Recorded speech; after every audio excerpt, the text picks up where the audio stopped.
but he's going to call it something else. He's going to say, well, I don't believe in just theonomy. I believe in what's called general equity theonomy.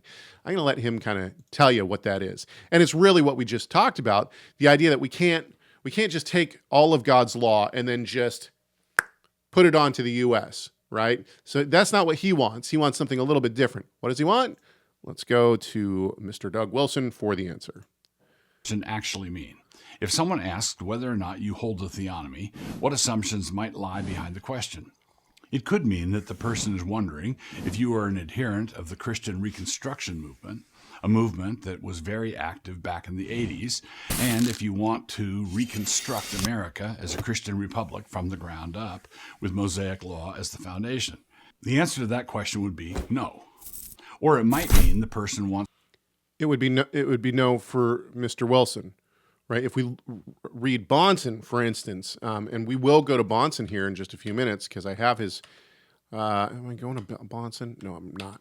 Never mind. I'm not going to Bahnsen. Let's see here.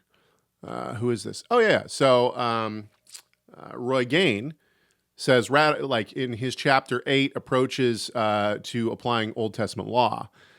He looks at it, and like his first heading is radical continuity. Christian Reconstructionism equals theonomy.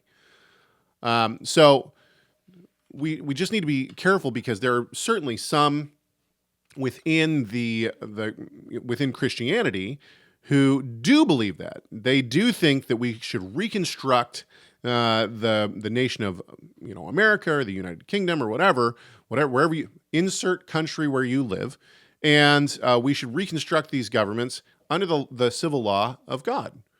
And we'll talk about that in just a second. But this is not what Doug Wilson is saying. Instead, Doug Wilson believes in what he is calling general equity theonomy.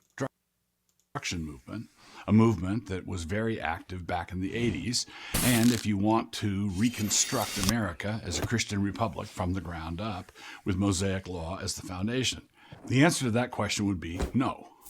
Or it might mean the person wants to know if you believe that the judicial laws of Moses should be brought over into modern society and simply implemented straight across and with no backcheck.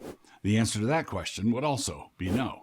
A third option would be this. I would describe the position I am arguing for here as general equity theonomy. And that, of course, leads to the next question. What on earth is that supposed to mean? I'm going to summarize this because I don't think we have time to watch this entire thing. Basically, what he's going to say is, what he's going to say is that, well, guess what? The Torah has laws like don't boil a kid in its mother's milk. Okay. Well, no one's boiling a kid in its mother's milk anymore. At least in America, they're not, right? So this law seems to not have any relevance. But this is actually just case law.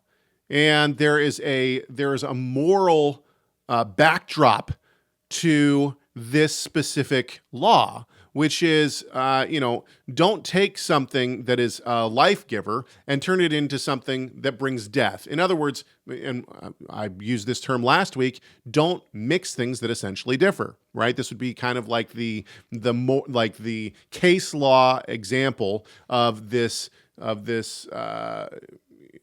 principle that should be implemented in the United States. And so what Doug Wilson wants to do is he wants to say there's a general equity amongst the Torah. Guess what?